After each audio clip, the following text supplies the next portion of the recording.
जय श्री गुरुदेव। श्रीमद् भगवद गीता के प्रथम अध्याय का 14वां श्लोक। ततः श्वेतैर्हयैर्युक्ते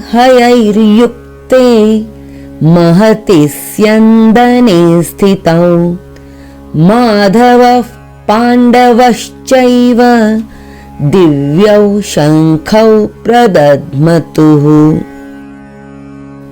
ततः यानी तत्पश्चात श्वेतैर हयैर युक्ते सफेद रंग के घोड़ों से युक्त महती स्यंदने स्थितौ एक महान स्यंदन रथ पर स्थित होकर यानी बैठे हुए माधव माँ यानी लक्ष्मी, धव यानी पति, तो माधव यानी लक्ष्मीपति, पांडवश्च एव पांडवः च एव पांडव और पांडवों में भी सारे पांडव नहीं बल्कि अर्जुन दिव्यौ शंखौ प्रदध्मतुः अपने अपने दिव्य शंखों को बड़े जोर से बजाया। अभी तक 13वें श्लोक तक तो धृतराष्ट्र का प्रश्न था कि मेरे और पांडु के पुत्रों ने क्या किया, तो सब कुछ पास्ट टेंस में बात चल रही थी। कौरवों ने, उनकी टीम ने क्या किया, परंतु अब जो दुर्योधन दोनों सेनाओं के बारे में बोल रहा था, भीष्म पितामह ने शंख बजाया, भयानक वातावरण बन गया। लेकिन 14वें श्लोक से पांडवों ने क्या किया, अब इसमें से कौरव एग्जिट हो रहे हैं। एक बार भगवान श्री कृष्ण फील्ड पर आ गए तो फिर कौरवों की चर्चा भी नहीं होती। पूरी चर्चा पांडवों और कृष्ण, और पांडवों में भी पांडव नहीं अर्जुन और कृष्ण की ही मुख्य रूप से बात होगी।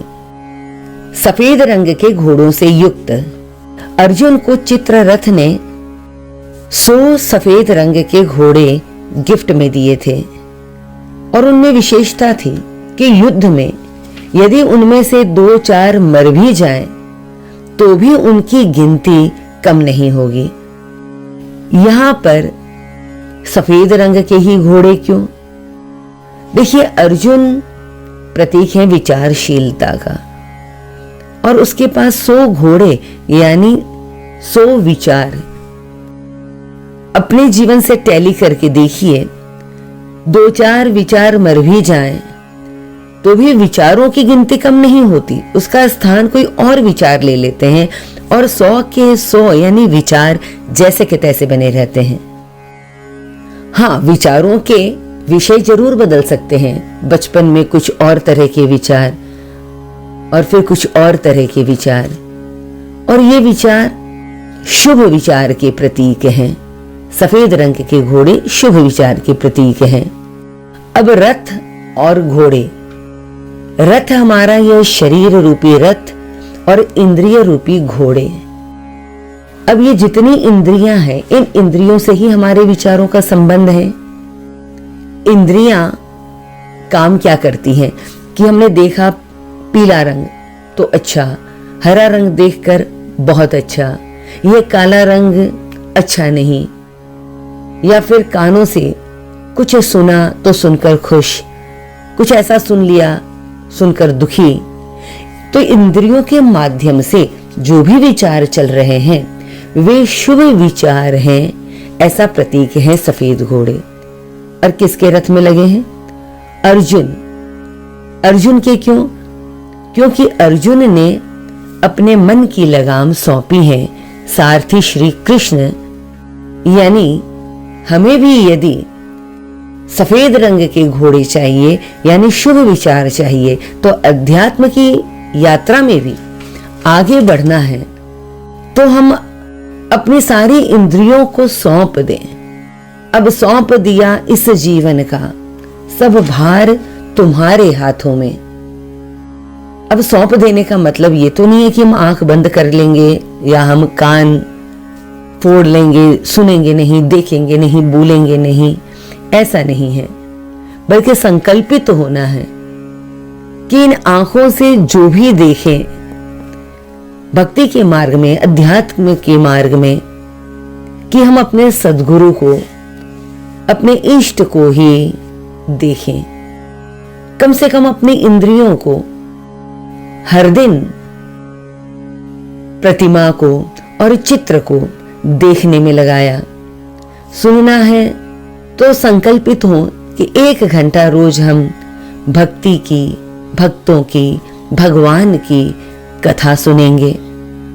मुंह से बोलेंगे तो सोच कर बोलेंगे।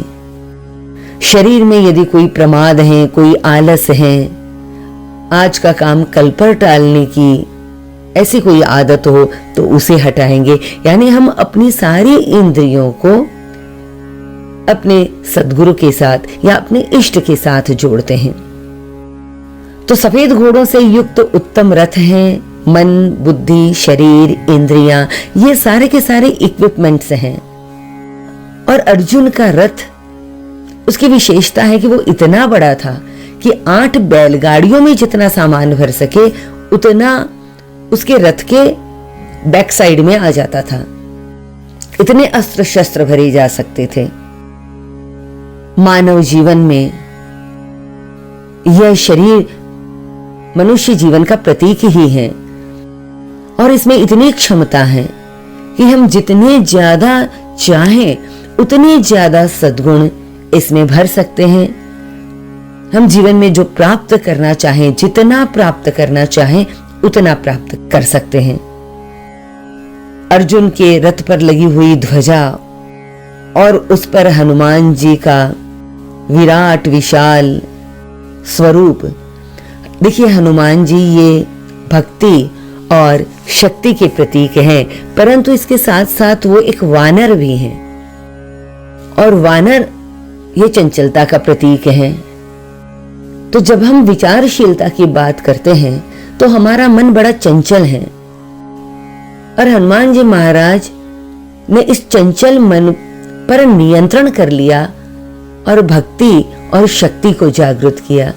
ऐसा अद्भुत रथ, 1 योजन लंबी उसकी ध्वजा, 1 योजन यानी बहुत लंबा होता है, लेकिन उसकी विशेषता है कि वो इतना प्रॉपरली लहराती है। उस पर हनुमान जी के दर्शन हो, ना वो किसी झाड़ियों में फंसती है, ना पेड़ में, ना किसी और के रथ में। कितने हजारों रथ थे, कहीं नहीं उलझी। हम तो देखें कि हम यदि एक दुपट्टा भी लगाते हैं तो कई बार वह दुपट्टा भी दरवाजे में या किसी कांटे में, किसी झाड़ी में उलझ जाता है और 1 योजन लंबी ध्वजा कहीं अटकती नहीं। इसका मतलब कि जहां पर भी विचारशीलता होगी, जहां भक्ति होगी, शक्ति होगी, उसके जो भी आड़े आता है वो उसमें उलझता नहीं है। बहुत ही प्रतीकात्मक है यह बात। इस मनुष्य के शरीर में, इस मानव रथ पर स्थित श्री कृष्ण हमारे जीवन में भी हैं। सबसे पहले अहंकार ने शंख बजाया, डिस्टर्ब किया, तो डरना नहीं, हारना नहीं। परिस्थितियां कितनी ही भयानक हो, आशाएं छोड़ मत देना, क्योंकि श्री कृष्ण परमात्मा जो निरंतर हमारे भीतर शंख बजा रहे हैं, और अर्जुन यानी हमारी विचारशीलता, वो भी शंख बजाएगी। तो सतत कृष्ण की चेतना हमारे ही भीतर शंख बजाकर हमें अपनी ओर आकर्षित कर रही है। और जब यह विचारशीलता चैतन्यता की ओर चली जाए तो ये चैतन्यता हमारी विचारशीलता को आमंत्रित करती है और हमें ध्यान और समाधि की उच्च स्थितियों की तरफ अग्रसर करती है। हरि ओम तत्सत।